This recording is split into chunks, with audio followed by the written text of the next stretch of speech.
Hi guys, இன்னைக்கு நம்ம என்ன படம் பார்க்க போறோம்னா 2024ல அமேசான் பிரைம்ல ரிலீஸ் ஆன ஒரு ஹாரர் கிரைம் த்ரில்லர் வெப் சீரிஸான இன்ஸ்பெக்டர் ரிஷி இந்த கதையை தான் பார்க்க போறோம். இந்த கதையுடைய முக்கியமான கேரக்டர்ஸ் யாராருன்னு பார்த்துடலாம். Inspector Rishi Nandhan, forest officer Sathya, range officer Irfan, local station sub inspector Ayyanar, Chithra, அப்புறம் கான்ஸ்டபிள் கேத்தி. இந்த கேத்திங்கிற கேரக்டர் தான் சுனைனா நடிச்சிருக்காங்க. அதுக்கப்புறம் மங்கை அப்படிங்கிற இன்னொரு கேரக்டர். இந்த கேரக்டர்ஸ் மட்டும்தான் இந்த கதையுடைய முக்கியமான கதாபாத்திரம். இந்த கதையுடைய ஒன்லைன் என்னன்னு பார்த்துடலாம். தேன்காடுங்கிற ஃபாரஸ்ட்டுக்குள்ள மர்மமான முறையில் நடக்கக்கூடிய தொடர் கொலைகள், அந்த கொலைகளை கண்டுபிடிக்கிறதுக்காக வர நம்ம இன்ஸ்பெக்டருக்கும் அவனுடைய டீமுக்கும் என்ன நடந்துச்சு அப்படிங்கிறது தான் இந்த படத்துடைய மொத்த கதையே. வாங்க கதைக்குள்ள போகலாம். படத்துடைய ஸ்டார்டிங் சீனில் தேன்காடு மலையை காட்டுறாங்க. டைட்டிலில் 20 வருடத்திற்கு முன்புன்னு காட்டுறாங்க. ஒரு அழகான மலைவாழ் மக்களை காட்டுறாங்க. அவங்களோட அழகான வாழ்க்கை முறையை காட்டிட்டு ஒரு வீட்டுக்குள்ளே போகிறாங்க. அந்த வீட்டுக்குள்ளேருந்து வெளியே வரும்போது நைட்டு ஆகிடுது. அன்னைக்கு நைட்டு மலைவாழ் மக்கள் எல்லாரும் ஒரு குகைக்கு போகிறாங்க. அங்கே இருக்க எக்ஸிட் டோரை ஒரு பெரிய பாறையை வச்சு தடுத்துட்டு அங்கே இருக்கிற ஒரு பெரிய வனரட்சி சிலைக்கு பூஜை பண்ணுறாங்க. வனரட்சின்னா காட்டை பாதுகாக்கிற தெய்வம். அங்கே பெரிய குழியில் விறகு கட்டைகளை போட்டு தீ மூட்டிட்டு அந்த தீயிலேயே எல்லாரும் விழுந்து தற்கொலை பண்ணிக்கிறாங்க. உடனே அந்த மலை உச்சியில் இருக்க ஒரு மர பொந்துல இருந்து தலையில மான் கொம்போட சிவப்பு சேலை கட்டி வனரட்சி வெளியே வருது. வெளியே வந்து வானத்தை பார்த்து வனரட்சி பயங்கரமாக கத்துது. இந்த இடத்துலயே டைட்டில் போட்டு இந்த கதையை ஸ்டார்ட் பண்ணுறாங்க. அடுத்த நாள் காலையில் அங்கே இருக்க யானைக்கு ட்ரீட்மெண்ட் பண்ண ஃபாரஸ்ட் ஆஃபீஸர் எல்லாம் ஒரு சின்ன ஆறு மாதிரி இருக்கு, அதில் நடந்து வந்துட்டு இருக்காங்க. தண்ணியில் இருந்து ஃபாரஸ்ட் ஆஃபீஸர் சத்யா மட்டும் வெளியே வந்து யானை கிட்ட நிற்கிறான். உடனே யானை அவனுக்கு ஆசீர்வாதம் பண்ணிட்டு மற்ற யானையெல்லாம் கூட்டிட்டு போயிடுது. இதை பார்த்து இர்ஃபான்கிற இன்னொரு ஆஃபீஸர் ஜூனியர் கிட்ட நம்ம நல்ல விதமாக நடந்துக்கிட்டா யானை நமக்கு ஹெல்ப் பண்ணுன்னு சொல்கிறான். உடனே சத்யா அடிப்பட்ட யானைக்கு மயக்க மருந்து ஊசி போடுறான். அந்த யானையோட காலில் பாட்டில் உடஞ்சி கால் குத்தி இருக்கு. அதை எடுத்துட்டு அதுக்கு ட்ரீட்மெண்ட் பண்ணுறாங்க.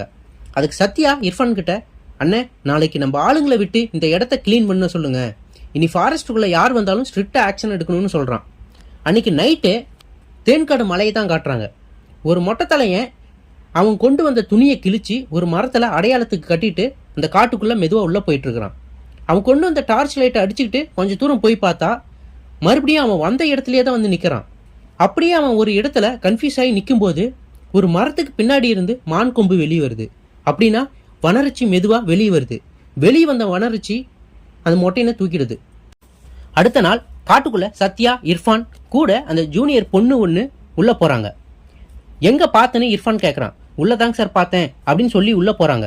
போனா ஒரு பெரிய மரத்தை வெட்டி இருக்காங்க. உடனே இர்ஃபான், ரெஜிஸ்டர் பண்ணியா அப்படின்னு கேட்கறான். ஜூனியர் பொண்ணு கிட்ட சொல்லி திட்டுறான். மரத்தை வெட்டினா ரெஜிஸ்டர் பண்ணு கூட தெரியாது அவனுக்கு, ஃபர்ஸ்ட் அதை பண்ணு அப்படின்னு சொல்லி திட்டுறான். சரி இரு அப்படியே வேற ஏதாவது மரம் வெட்டியிருக்கான்னு போய் பாரு உள்ள அப்படின்னு சொல்றான். அப்படி சொல்லிட்டு இர்ஃபான் வந்து சத்யா கிட்ட என்ன சொல்றான்னா, இவ்வளோ பெரிய காட்டை வெறும் 30 பேர் வச்சு பார்க்க சொல்லுது கவர்மெண்ட், எப்படி முடியும் அப்படின்னு சொல்றான். உடனே சத்யா என்னென்ன பண்றது, டிஎஃப்ஓ கிட்ட ஆல்ரெடி நான் சொல்லிட்டேன், ஒன்றும் ஆள் தரமாட்டிக்கிறாங்க அப்படின்னு சொல்றான். உள்ள போன ஜூனியர் பொண்ணு, சார் இங்க வாங்கன்னு கத்துறா. போய் பார்த்தா நேற்று நைட்டு காட்டுக்குள்ள வந்த மொட்டையன் செத்து ஒரு சிலந்தி வலைக்குள்ள இருக்கான். சில நாட்களுக்கு முன்பு அப்படின்ட்டு ஐயனார் வீட்டில் ஒரு யாகம் வளர்த்திட்டு இருக்கிறத காட்டுறாங்க. அப்படி அங்கே யாகம் வளர்த்துட்டு இருக்கும்போது அவனுடைய சொந்தக்காரங்கெல்லாம் பல பேர் என்ன பேசிட்டு இருக்காங்கன்னா, நீ நல்லா தான் இருந்தாங்க, அவங்க பாட்டி திடீர்னு செத்துட்டாங்க, அதுக்கு எல்லாத்துக்குமே காரணம் அவன் கூட்டிட்டு வந்த அவன் பொண்டாட்டி தான், அவ என்ன ராசினே தெரியல, வந்த அன்னைக்கே வந்து இவங்களுக்கு இப்படி ஆகி போச்சு அப்படின்னு சொல்லிட்டு இருக்காங்க. இதை கேட்டுட்டு கடுப்பாயி உடனே ஐயனார் என்ன பண்றான்னா அவன் ரூமுக்கு போயிட்டு ட்ரெஸ் மாத்திட்டு இருக்கிறான். உடனே அவங்க அம்மா வராங்க.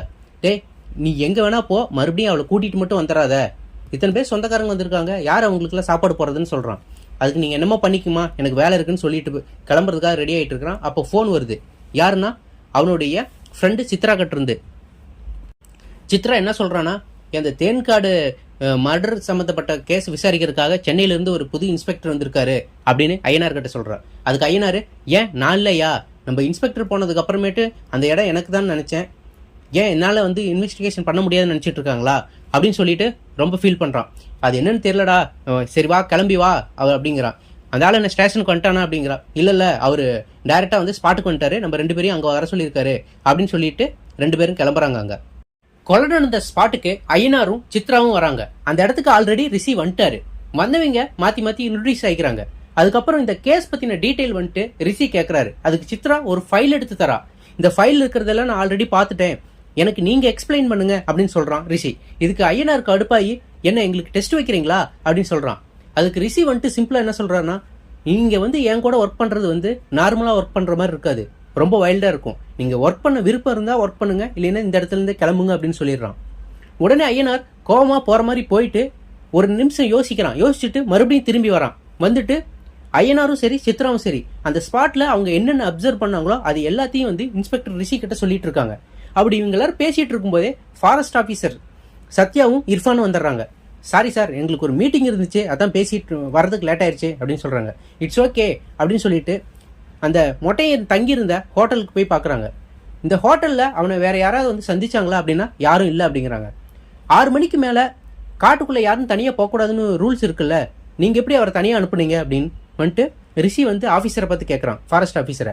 அதுக்கு ஃபாரஸ்ட் ஆஃபீஸர் என்ன சொல்கிறாங்கன்னா, 6 மணிக்கு மேலே யாருமே உள்ளே போகக்கூடாது, இது வந்து அவர் மீறி தான் போயிருக்கிறாரு, இதுக்கு நாங்கள் என்ன பண்ண முடியும் அப்படின்னு கேட்குறான். அப்படியே அவர் உள்ளே போயிருந்தாலும் இங்கே செக்யூரிட்டி கார்ட்ஸ் எல்லாம் இருப்பாங்கல்ல, அவங்க யாரும் பார்க்கலையா அப்படின்னு கேட்குறான். இல்லை, இந்த வருஷம் வந்து பட்ஜெட் கம்மிங்கிறனால எங்களுக்கு ஆள் அதிகமாக கொடுக்கல, எங்களுக்கு வனவிலங்குகள் அதிகமாக எங்கே இருக்குதோ அதை பாதுகாக்கிறதுக்கு மட்டும்தான் நாங்கள் இப்போதைக்கு ஆள் போட்டிருக்கிறோம் அப்படின்னு சொல்கிறான்.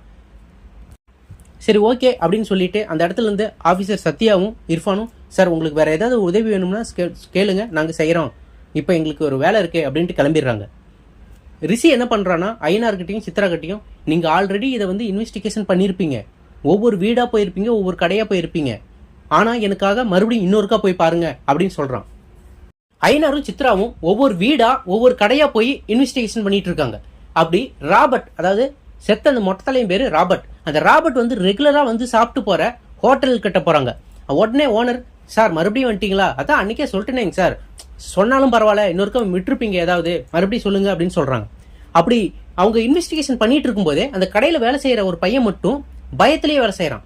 இதை கண்டுபிடிச்ச ரிஷி வந்துட்டு உடனே வந்து ஐயனார்கிட்டையும் சித்ராகிட்டையும் அந்த பையனை கூட்டிட்டு வாங்கன்னு சொல்றான். ஆனா அதுக்குள்ள வந்து தப்பிச்சு ஓடுறான். அவனை எப்படியோ மடக்கி பிடிச்சிடுறாங்க. அப்படி பிடிச்சி விசாரிக்கும் போது அவன் ஜஸ்ட் என்ன பண்ணியிருக்கானா, அவனுக்கு நைட்டு சாப்பாடு மட்டும் தான் போய் வாங்கி கொடுத்துட்டு வந்திருக்கான், அதை தவிர அவனுக்கு வேற எதுவும் தெரியாது. அன்னைக்கு நைட்டு 2 லேடி கார்ட்ஸ் என்ன பண்றாங்கன்னா காட்டுக்குள்ள போயிட்டு இருக்காங்க. அப்படி போயிட்டு இருக்கும்போது இந்த வனவிலங்குகள்லாம் பிடிக்கிறதுக்காக கால் விலங்குலாம் வச்சிருப்பாங்க. அதுல ஒரு இடத்துல வந்துட்டு பொறியில வந்து ஒரு கான்ஸ்டபிள் மாட்டிடுறா. உடனே அவ வழியில பயங்கரமா கத்திட்டு இருக்கிறா. அந்த இடத்துக்கு சுனைனா, அதாவது நம்ம ஹீரோயின் வந்து சுனைனா வரும்போது வர்றதுக்குள்ள அந்த இடத்துல வனரட்சினி வர்றதை வந்துட்டு இந்த பொண்ணு பாத்துறா. அப்படி பார்த்துட்டு அவ பயங்கரமா கத்துறா. இந்த இடத்துலயே கட் பண்ணி இந்த ஃபர்ஸ்ட் எபிசோட முடிக்கிறாங்க. ஒவ்வொரு எபிசோடும் ஒவ்வொரு நாள் பார்க்கலாம் கைஸ். Okay bye. உங்கள் நான் மணிகண்டன் ஸ்ரீனிவாசன் மற்றும் கார்த்திக் ராஜ்.